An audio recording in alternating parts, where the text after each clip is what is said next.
All right, Tre Pack, what's going on, man? What's up, buddy? Good to see you. Good to see you too, man. How the fuck's it going? It's good, man. I just got out of school. I literally I cut hair 2 blocks from here. You what? I cut hair 2 blocks. Shit, from you're going to barber school. Yeah. How's that going? It's a nightmare. You don't like it? No, I love it, dude. I'm just not good at it. Like my mom's cut hair for 30 years, something crazy like that. And she's retired now, and I was just like, dude, I got this. Did you get any training growing up? Like, did your mom show you how to do it? No, everybody I go to school with is like, yeah, I've been cutting since I was 13, and I cut my first head of hair my first day there. Sick. Yeah, it was a nightmare, and it's still a nightmare. But it's like I cut like someone that's been cutting hair for 4 months, which is not bad. That's kind of weird that you're going in to do it now, because like my dad's a CPA, right? Mm-hmm. My entire life I've known like I do not want to be a CPA. This is not something I'm interested in doing. And I've like picked up a little bit of tools of the trade, especially around like running your own business and shit from him. Right. But I would never be like, all right, fucking let's do this. Here we go. I'm taking accounting classes now. Dude, well, I had such a weird intro into it because I never wanted to do it as a kid. Mm-hmm. I got into high school and was like wrestling with this idea of like, do I try to go play college ball and fuck with all that? Or just go to regular school or whatever. But then I started looking at trade schools, and I was like, well, I can go. The first time in my life, I was like, I can go cut hair. Yeah. And my mom was like, absolutely not. And really? Then, yeah. She was just like, she's like, I don't even like doing it. You're going to hate doing it. So what are we doing? Same thing with my dad worked in the prison system for 35 years. Oh, shit. And as soon as I got old enough to like go be a guard, I was like, oh, yeah, I'm going to go do that. Can you make some, let me use some of this privilege that I keep hearing about.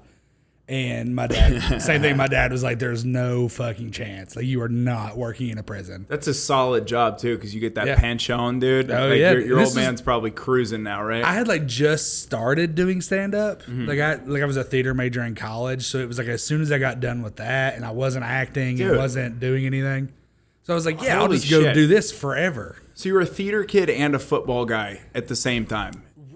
One after the other, and there was the youth minister stint in between there. Okay. Yeah, so it went. I played football from 4 to 18, I guess. And where'd you grow up? In Harriman, Tennessee. So a town of like 2,000 people near Knoxville, that area. Nice. So yeah, we played football forever, and then when I started preaching my senior year of high school, and that's when I kind of found out, I'm supposed to be. I should be on stage. Yeah. And then once I kind of quit football and preaching around the same time, and within that first semester of college, I found theater. Got it. So it was like... So how long were you doing the preaching thing? Dude, the timeline's so fuzzy. It's so weird. So I started going to church when I blew my knee out, because it is that Hollywood stereotypical bullshit, right? Yeah. So I blow my knee out. I start going to church. Actually, we had I had lived this crazy, small town football player life up to that point. Yeah. And then somewhere along the lines, I accept Christ, whatever you want to say, got saved is what we said. So were you, in terms of the got saved thing, I'm always curious about this. Like, were you raised with religion in your household at all? Sort of. So I grew up in the Bible Belt, so it was like... If you asked my parents if they're Christians, they would both be like, yeah. But if you asked them the last time they were in a church, it's been decades. Interesting. Yeah, I mean, we went when we were very young, but it was like when my parents' passed away, they were like, all right, we don't have to go anymore. Yeah. We're done. And then I found it independently way later. In college? Well, in like my junior year of high school. Wow. And then within that first year of being at church, every time the doors were open, we filmed a video of just kind of my story, testimony, whatever you want to call it. And that video went like small town viral. Okay. Like it got like a few tens of thousands of views on Facebook. And that's huge, especially for back then too. Like now it feels like anybody can put up numbers. Right. Yeah. But back then, if you got 10K, that's like mega viral. Well, then my Facebook Messenger starts exploding. Mm-hmm. Like I'm getting messages constantly from people that are like, "Hey, we have this, Mashed Potato State Baptist Church, like bullshit church youth group. Will you come speak?" And at first it was just kind of my testimony, and then I ended up speaking at a conference of like 2,000 kids, and then we were just going. And around that time I got involved in the youth group that I had come up in. And then I didn't get, the youth minister that was there had moved up and took the pastor role, and I was supposed to, in my brain, I was supposed to take his job. Yeah. Got passed over for it, found theater, and here we are. So you bailed on the church because of a lack of a promotion. Yeah, they passed me up for a job that I felt that I was basically doing anyway. Yeah. And not only was I doing the job anyway, imagine, like, it's just like comedy. Imagine you're running a showcase at a club. Yeah. And you're selling it out like every week. Every single week. You're bringing, it's hot, they're making money. But they're like, Joe Begley, you are not a comedy promoter. You don't have this degree, this whatever. Oh, believe me, I feel like this at a lot of places right now, where I'm like consistently bringing the heat and bringing people to shows, and they're kind of just like, "Oh, we'll give somebody else a weekend." Right. Not naming any names, but I'm sure it's easy to figure out. It's the same, but it's the same. Yeah. After a while, you're like, dude, I can't. It's like you hire this guy, and then the youth group went from, we had 50, 60 kids there consistently to where now I'd say it's. In 2022, I have no idea, just because I don't live in that town anymore. Yeah, you're not keeping up with Middle Tennessee. Yeah, by the time I left, they were in the teens. Okay. They lost. And a lot of us, it was that Tim Tebow era of like, it was really like a hot time to be, a Christian or whatever. Yeah. But yeah, I'm thankful I'm noticing a resurgence in it, though. Yeah. I am right now, because I've seen this come around. Like, I think like we're going through the ultimate dip in religion era, where it's just like so many people like me, everybody I grew up with, sounds like you to an extent, like parents heavily involved in the church. Like that was a big thing. That was a big way you got to meet people and get to know people. And then all of a sudden gone. Like just the church that I grew up going to was packed when I was a kid. Right. Go back on Easter, but if you dip in there on a random Sunday, holy shit, man, it's a little jarring. So especially what's happened to, this is just turning into what's wrong with the church podcast now.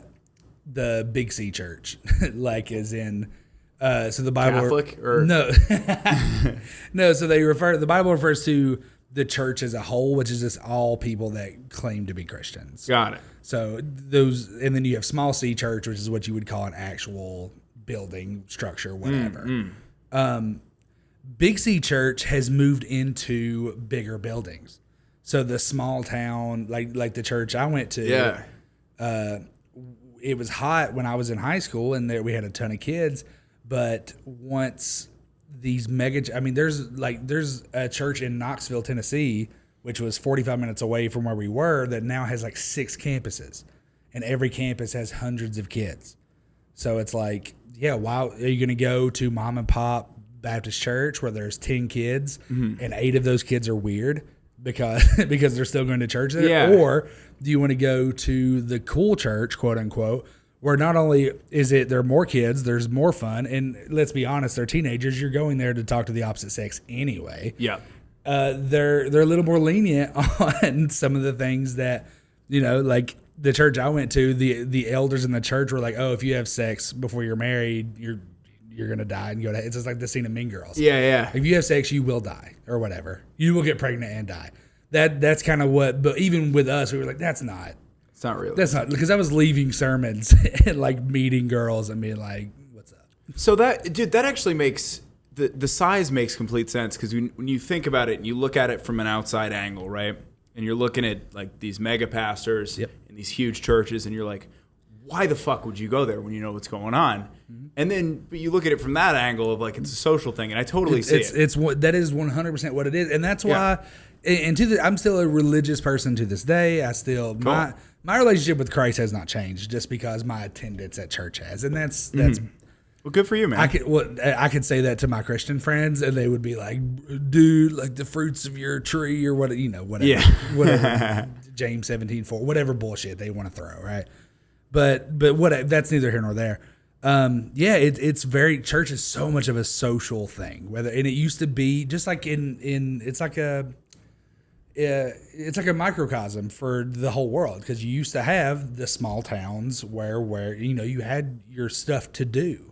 And now you don't, which is why all these small towns have died, and the bigger, even the medium-sized cities like Knoxville Hell, like Austin, Texas, have exploded. Well, I didn't know this until recently. Like, evidently the enrollment at the high school that I grew up in, well, like the high school in the town that I grew up in has dipped. Like, there's not as many kids at all. And that's evidently consistently happening across the board, all over places. And it's like, dude, I don't know. I was living in San Francisco and Boston before that, and I went home for the pandemic, and I sort of realized one thing that I was like sort of missing in my life, and it sounds cheesy, is just community, man. Yeah. Oh yeah. Like a sense of community, because people say you get that from comedy. I disagree heavily. Yeah, it's hard to different. Have, it's different. It's hard to have community when you would slit somebody else's throat to move up on the rung, and you know that a lot of people would do that to you. That's tough. So it's just like sports. You played sports growing up. 100%, and it's the best thing. I ran cross country. Right. Okay. And you get exposed to a group where it was like, I went to a private school, so it was like our oh fuck yeah, dude. I'm one of those guys where what pisses me off more than anything, honestly, is people who came from an upbringing similar to mine and they pretend like they didn't. Yeah, it's like you're wearing a pink button up with no collar. We get it. We get it, bro. No, but my team was like. Our top side was a kid from Virginia, a kid from Bermuda, and it was like this collection of people that otherwise wouldn't have met, and we developed like a really deep relationship over the 4 years that we ran together. Right, and it was awesome. Sure, yeah. Well, especially so that's the thing with the sport. Like I played tennis in high school. I know that's weird. We can talk about that here in a second. But if you notice, especially in high school and in college, whatever, like I played football, and offensive linemen, you don't hang out together. Really? Not exactly. It's the same thing with comedy, or it's the same kind of thought, because that guy's, these other big guys are after your job. Got it. So you can't really have like a. Well, you hang out because you're together more in like a practice setting than you are with the other guys. But it was like me as a bigger dude, I've always had friends that are your size. Like my best friends forever have been smaller dudes, and it's a reason because I don't have to worry about this person taking my position. Where I think it's similar in comedy. Where comedy, it's like, yeah, we all care. Everybody says, oh, I want to see everyone succeed. It's like, hey, I do, but I got to make sure that I succeed. Here's the thing, though. With Austin, it's a little bit different. And I know I keep talking about how great Austin is on this fucking podcast. Sure. And I definitely have some things that I would change about what I said about it. But one thing's fucking true is there's one thing that we have going for us, and it's what we don't have going. It's that we need like 10 people really popping off out of here right now to sort of validate ourselves and make it possible for other people to do something. Like we need a bunch of really successful comics and a bunch of really successful podcasts coming out of here. Right. Otherwise it's going to be tough, otherwise there's no blueprint. Like we need a network of people doing well. I still think it's so new. It's like, you were you did Kill Tony on Monday. Shane Gillis. Yeah. And yes, you Trey. You did fine. I told you that night. You were beat up about it. All you right. did fine. Let me just say this. A tale of two Kill Tonys, right? Sure. Because this is like how different it can go. You fucking smashed it, by the way. Thank you. Congratulations. I feel fine about it. You did great. You got Secret Show. And, dude, to be honest, one of the difficult things that we went through was Shane Gillis and Mark Normand were blackout drunk. Oh, my God. Literally blacked out. So drunk. But for me, it was like one of those things where I was sitting up, tossing and turning. You went last. I went last. Yeah, so you were in like you were kind of set up to. Can I tell you one thing about this, though? Please. I've been in the bucket since 2017. Right. Crazy. I got pulled, and I love both. Those are two of my favorite comics. Sure. Yeah, me too. I think Shane's the funniest person alive. I think he is, too. I walked in that night with my friends. We had a table upstairs. We had some people in from out of town, and I walked in, and I told everybody, I go, I've never been pulled out of that bucket. I go, I can tell you with 100% certainty, I'm getting pulled tonight. Mm-hmm. And what did I do? It happened. It's so weird how it happens. Like I got fucking hammered before I went up there. And I'm not saying like the booze did it or the nerves did it, but I'm saying, dude, I fucked up that bit where I had to re-say something. And it was like the difference of just like if I had had one less drink or if I had taken a moment to center myself before I went up there, the difference in how my night would have gone versus how it did gone. Sure. That's what happened. I get it. But I'm trying to look at it as like, hey, if I was a guy that's going to make it in comedy, how do I treat this moment? It's a funny story. That's all it is. I can tell you this from experience because me and your good buddy Sam Hunter, we were doing the weight loss thing. And we were on there like every month. It's a wonderful show. I think Tony Hinchcliffe does. I'm talking like he's going to listen to this. I really enjoy the show. I work at Vulcan, so I get to like really see like people get opportunities or whatever.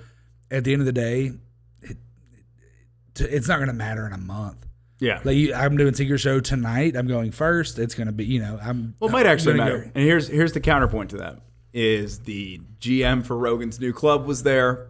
Got eyes on you. You never know. It's a right. What I'm saying in the sense, sure, but I'm saying that if you don't do well, like my first 2 times I did kill Tony, I didn't get Secret Show. Yeah. And my best friends did. That's the thing, Trey. That's not what's bothering me. What's bothering me, or what bothered me for a second, is I know that nothing came of it. Right. It's not a negative moment. Sure. It's not a positive moment. It was nothing. It was as if nothing happened at all. Right. The frustrating thing is it could have been big. You know what I mean? It could have been, yeah, but it's just like buying here's the way it was explained to me, because on Monday I felt terrible about it. I did not feel good. About your set? Yeah. You did great. You were the only one that got offered Secret Show. Yeah, but it was a bunch of people that didn't do comedy, and then me, and then you closed it out with where Tony's just trying to wrap it up, and Shane and Mark are like... Shane was literally falling asleep right. during my interview, dude. Right. So that was another thing where it was like I could have saved it with the interview, but I was so nervous. You could have been in my spot, and I could have been in your spot. Yeah.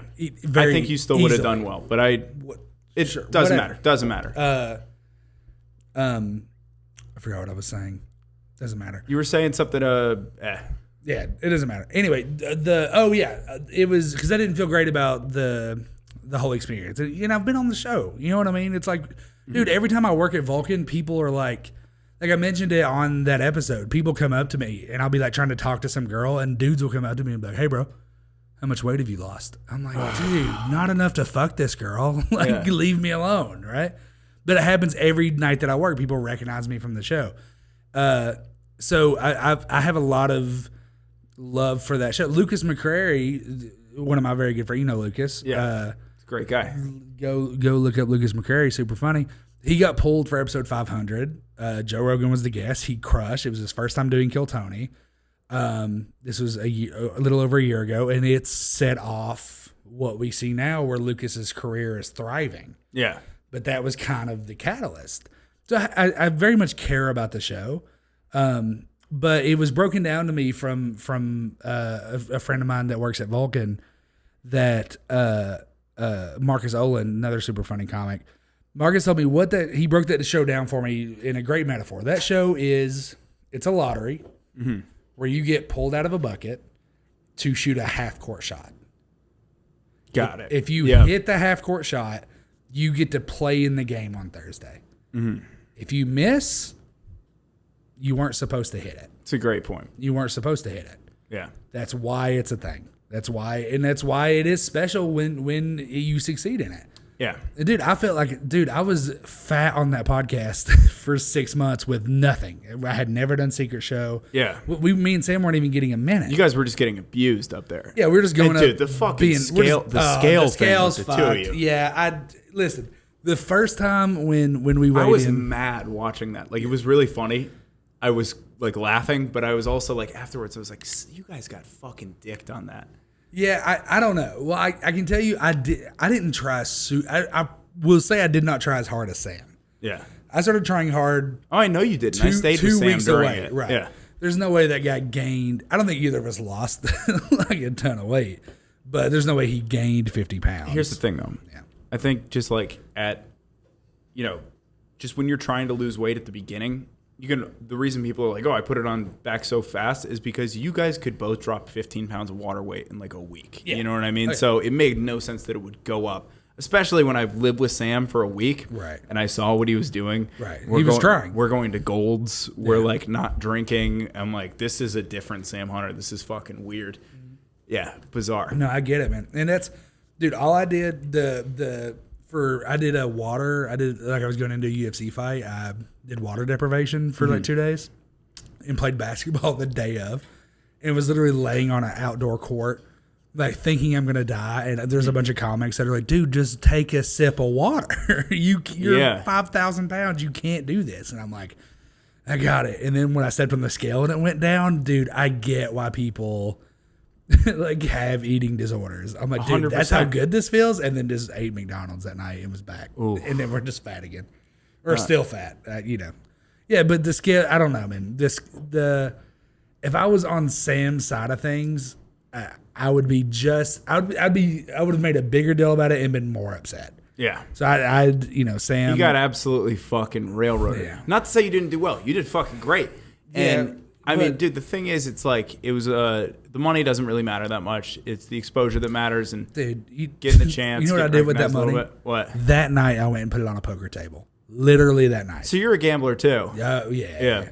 Darian plays poker professionally, right? Yeah. Well, that's such a. By the way, it's so funny that it was you and Sam because Darian makes Sam look like a fitness model. Yeah, dude, Darian is. Darian's such a. I mean, dude, that's the thing between me and Darian's my best friend, and Darian. I love both of you. Yeah, you guys are so different, people wise. Right. Well, we're Darian has a lot yin and dark. yang, He has a lot darker energy going to some. Right. Both of you guys come in and out of it, but there's sometimes where I'll go sit down next to him and I go, I gotta fucking leave right now, dude.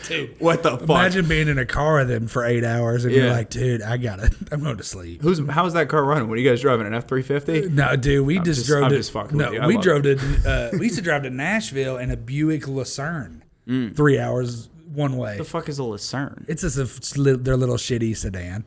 And it was a night, but we used to drive and then in a Toyota Corolla or Camry. Jesus Christ, he'd kill me if I called it a Corolla. But yeah, I couldn't tell you the difference between a Corolla and a Camry. I just know every time I call it a Corolla, that dude's like, I'm going to kick you out of the car while we're going 80 miles an hour. Dude, Darian carries his weight better than I do, and so does Sam. Like I've got the hump, I've got the back, whatever this is. It's like I have love handles on my back. But like you and Sam both used to play football at a very high level, though, right? You guys were both O-linemen. Sure. Did Darian do any of that shit? Dude, I didn't know him, so like I know it's. You guys never talked about it or anything, like that dude is not really like he. I know that he played, but it's not like I'm such a storyteller where I just want everyone. I'm like, dude, let me tell you about this time where Darian is the exact opposite of that. Yeah, he's a black box sometimes. A little bit, yeah, but he's also, he's a much better conversationalist than I am. Like he could jump on a podcast or whatever, or just talk to people. He's like the best networker I've ever seen. But you could talk to that guy for 6-hour road trips 3 times a week and be like, wait, where are you from? Like who? Like and you don't even really know the guy. And I know a little bit about him now, but it's like. I know that he played in high school, but I don't know for how long or any of that kind of stuff.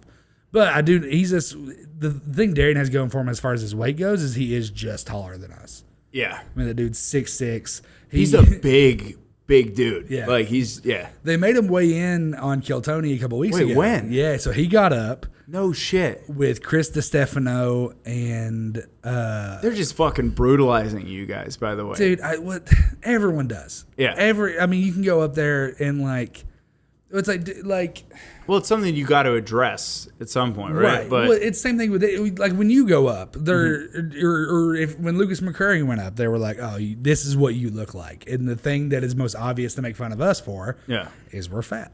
Yeah. So I don't think nothing of it. Hey, it's better than being completely unlikable on stage. Everyone's just like, "Fuck this guy, dude." Yeah. And that's my whole thing with your set on Monday. I just don't. It's so great that you're like, I did terrible. I'm like, dude, I'm there every week working that show, and I know for a fact I didn't do terrible. I just know for a fact that had I taken a moment to go, and then literally not said one sentence in my setup, the bit would have gone great, right? And then. Nothing probably would have came of it, but it's just like one of those things where you just come home. And I literally walked into my apartment and fucking screamed. I was like, you fucking idiot. Dude, especially knowing that I've been in the bucket since 2017, dude. That's what makes it frustrating. I get it. Well, by the way, I haven't been signing up every week since 2017. It's been like sign up a couple times in 17, a couple times in 20, in 19, and then like 5 times in 17. But this was the time. Like you finally got up. And I knew I was going up. It's so weird how that happens. It's so weird how that happens. Yeah. Even like when Darian went up a couple of weeks ago, I looked at him and I said, "What minute are you going to do?" And he was like, "I'm not going up." I was like, did you sign up? And he was like, yeah. I was like, I think you're going up. I think you're going and up. It's weird how that all worked. That's, whatever.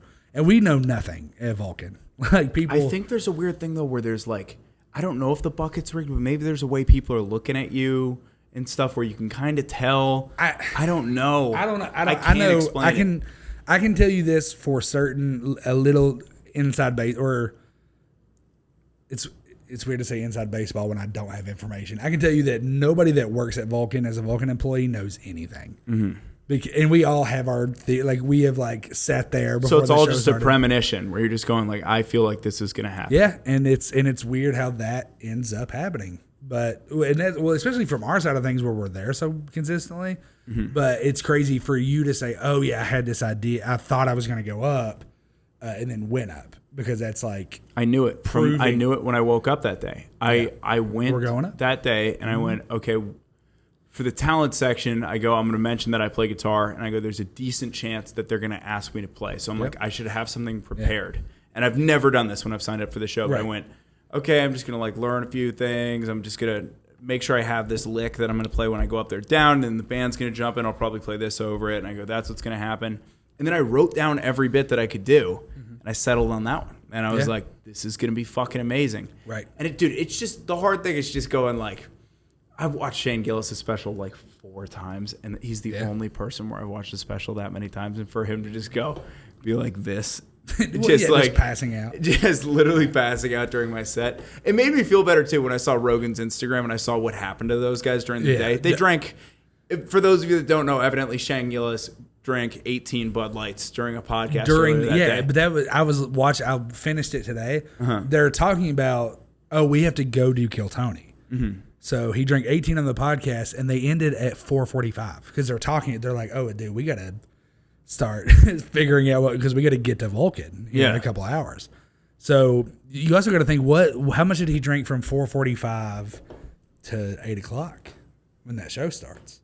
Do you day drink on a regular basis? Never. Never. Very well, I'm drinking a beer right now. Very rarely. Like if I were on vacation or some bullshit, sure. Let me ask you this. Sure. For you, it's 2 p.m, you do that. You get hammered, and then it's 5, and you know you got somewhere to be at 8. Are you the take a nap, keep drinking, have a coffee, stop drinking? What's your strategy from day to night? Where am I going? Let's say we're going out to dinner, and then we know we're going to the bar afterwards. I'm going to keep drinking. I don't care. Because at that point, if I'm with my friends, I know I'm going to get, as long as I'm not driving or whatever, I don't care. But if we have a set that night, then I'll start sobering up. Yeah. But dude, I'm just not a day drinker. Dude, I've done acid and mushrooms and all that kind of stuff during the day and then had to get up later. That's a nightmare. Brutal. Mushy sets are, sweet Jesus. Dude, when I'm really nervous, I didn't know this. I didn't realize this until the Kill Tony set, and I realized this because I did it when I was on mushrooms too. I was hanging out with my boys from the South, Southern boys. Hell yeah, dude. Hell yeah, brother. And I fucking had a little bit of a Southern accent in that Kill Tony episode, and I realized it right when I got off, and I was like, dude. What just happened? Ew. I was like, not that I have anything against, I love Southern accents, but on me, it's so obviously, this is the way I fucking talk. Yeah. Not like that. Yeah. So obvious it's fake. Yeah. So weird. Right. Why did we go? Yeah, I get it. Yeah. Well, dude, there's times where, especially, I don't do it as much anymore because I literally tell myself before I go on stage, just be yourself. Yeah. You don't have to put on a show. You don't have to fucking, I have to tell myself, oh, I am funny the way I am. And that's why mushrooms make stand-up difficult for me, because mushrooms are in here telling me to reinvent the way I've been doing things, right? They're looking at me and going, the mushroom gods are going, you're taking things a little bit too seriously, man. Sure. Oh, I get it. Yeah, and you're going, fuck, well, this is killing you. You're taking this too seriously. You should laugh more. Also, you got to do 8 minutes, and you got to figure it out. And I'm like, that's when I do stand up on mushrooms. That's why I get the Southern accent, because I'm just like, you need to be as calm as possible and do it the way that you know how to do it, and you'll be fine. And I'm like, hey, See, it's those thoughts that fuck me up. Like the thoughts of so I host a show at Vulcan. It's Lucas McCurry and Dan Potetsky's show, Hit List, this Saturday. I don't know when this will come out, but it's the last Saturday of every month. They've sold out the last 7 of them. So there's 350 people there every single time. And I was telling myself there for like 3 months in a row, I was like, this is why we're fucking here. Yeah. Like you move, like you're 16 hours away from your family. You miss Christmas. Your mom hates you now. Like, yeah. You're missing your niece grow up. Like but we're going through all that to do this show right now. You got to put on a fucking show. And it's just so bad for comedy. But that mentality's bad? It is personally for me. Okay. Because then I'm putting an unneeded pressure on the show. Having those thoughts when I'm laying in bed and it's like, hey, we got to go do an open mic. Mm-hmm. And I'm like, dude, I don't know this bed. That's why you moved here. Go do it. Yes. Those thoughts are great. In that case, the work, you're hosting that show, the work is already done. Right. You need to show up and be you and relax and have fun. Right. I found nerves for me, the worst thing for me stand-up wise, and I think this is why mushrooms and alcohol and all that sometimes go against me. Mm-hmm. They can make me a little bit more nervous sometimes. Right. Nerves kill me. Right. Kill me, dude. Mm-hmm. I feel good when I'm like, fucking, I don't care. Yeah. I don't give a fuck. I don't even have anything written down. Yeah. If I can get to the point where it's like, not write anything down, and then walk on stage and not be freaking out about the fact that I haven't written anything down, we're gonna fucking blow the roof off, dude. Right. But if I come up there going like, we need to crush the interview with Shane Gillis so you can have a career in comedy, you're like, fucking, right. Yeah. And that's even like quote unquote best case scenario happened for me on Monday, dude. I'm gonna do the show tonight. And that doesn't mean it, because I've done Secret Show before. The same, did well. My minute crushed.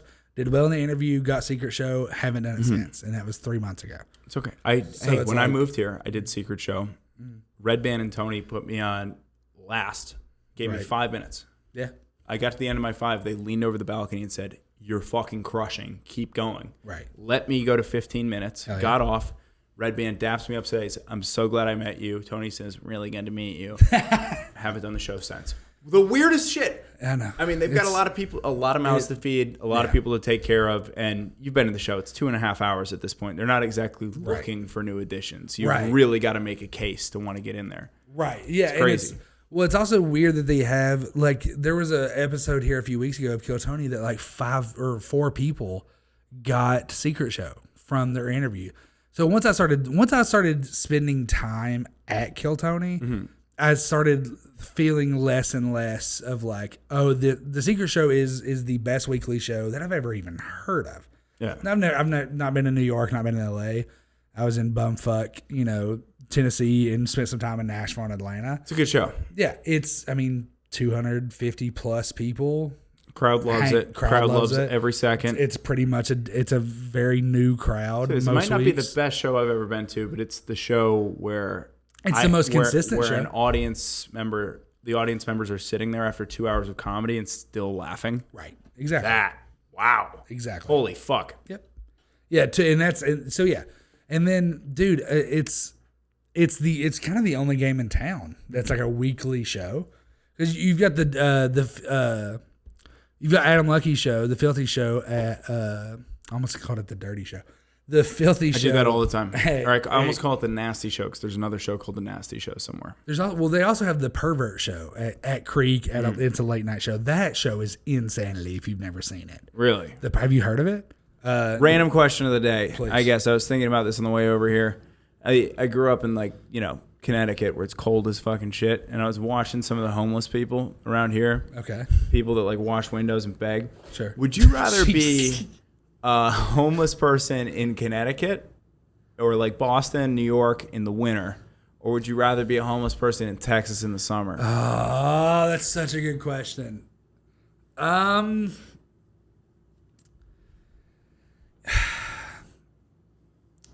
gonna go Texas and here.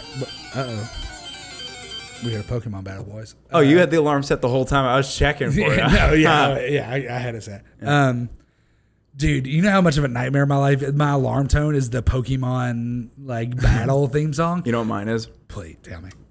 Jump by Van Halen. Yeah. All right. But you're waking up all right. It's just funny. It just goes, I get up. And you're like, all right, let's fucking go. Dude, I wake up every morning thinking there's a Charizard at my door.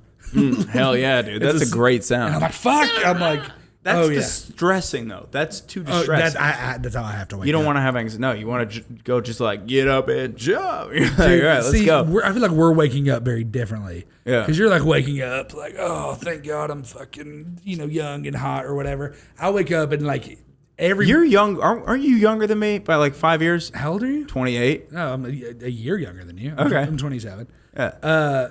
But I'm okay. But what does that have to do with what I? Well, you said young and hot. I'm like, yeah, right. young. I didn't say I was old. Yeah. Well, you said you're waking up different. That means you're not young. Yeah, I'm the same age. I'm waking up every day, and every single day, Joe Begley. I wake up and I rip a CPAP machine off my face and throw it across the room. You're papping? Yeah. You're papping hard? I have to. Yeah, so it's fucking Charizard's knocking at the door, CPAP off, and then I'm like, all right. How does the CPAP machine feel when you're falling asleep? I mean, it definitely feels like something's on your face. Tough to get used to, or was it just such a relief that you could actually sleep? Both. Really? Definitely both. In a weird way. Because I was very much in this, like, when I first got it, I remember telling my roommate at the time, I was like, dude, I hate wearing this thing because I'm actually getting sleep. Like I would sleep for 6-7 hours and would wake up and would be like, and feel like I'm on drugs. I'm like, dude, I'm awake. Yeah. Like, and you'd never known known the feeling in a decade. See, that's the thing is I'm trying to convince my dad to do the same thing because he's had what's it called again? Sleep apnea. Sleep apnea. Duh. Sorry, my bad. But he's had sleep apnea his whole life. Like he snores the loudest I've ever met of anyone. Yep. And I'm like, dude. Yeah. Try it out. Yeah. Or get the deviated septum surgery. Like, sure. I don't know. I was dating a girl and she was like, listen, she was like, I love you. I want to be with you forever. But I can't, you can't sleep next to me until you get this shit. She was like, if you care about me, you'll go figure this out. Yeah. Could she handle the CPAP machine? We broke up before I got it. I went to do my sleep study. They were like, you got to have this thing. And then we broke up waiting. Oh, no. What do you do? Is it in Tennessee or here? In Tennessee, yeah. Well, you don't make it down here if you guys stay together, right? 100%. Yeah. All that. Same thing with preaching. Same thing with theater not working out. Same thing with football not working out. Like, I drive Uber to help pay rent. And when I'm driving back, like an hour back towards the airport or whatever, I'll have plenty of time to like sit and think. And I think to myself, I have a lot of go-tos. I'll think like, dude, I'll see a lottery sign. I'm like, $300 million. I'm like, you get 150 of that. What would you do with, like, what's your first 72 hours or whatever? But one of those thoughts, I'm like, dude, time travel is going to exist. Yeah. Are you going to go back in time? And if I could go back in time, what would I do? And I have all these thoughts of like, well, I would not blow my knee out, and then I would whatever. But then I was like, yeah, but then you wouldn't find Jesus, which means you wouldn't have found theater. Which means you just butterfly effect the whole thing. You're not here right now. You're in a completely different space. Yep. Oh yeah. And all the kids that were born in that time frame are completely different kids. Right. All that shit. For Can't fuck with it. It's back to your homeless question, and then I am going to get out of here. All right. Texas, for a couple of reasons. Okay. I'm going to refer to the experts, being the homeless people. Yeah. That there's more homeless people in like LA and Austin than like anywhere in the world. And I'm assuming there's a reason. Yeah. Also, I think people in the South would be nicer. Like I've not spent any real time in the Northeast, so but I know, like, traditionally speaking, people in the South, you have that Southern, comfort that you get with people from down here. So I think people would just be nicer in general. I agree with that.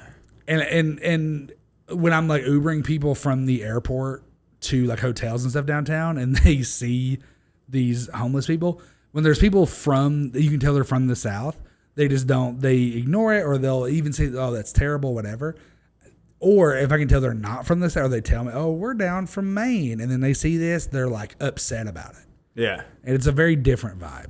Totally different. In my opinion. So I would definitely it'd be hot as a sumbitch, but I would definitely be homeless in Texas. I'll take the heat too. Yeah, well, dude. I'm not sleeping in negative 10 degrees outside. If we don't get these jokes going, we're gonna be homeless in Texas. Be right out there with them. Yeah, dude. It's all right though. Hey, Tre Pack, baby.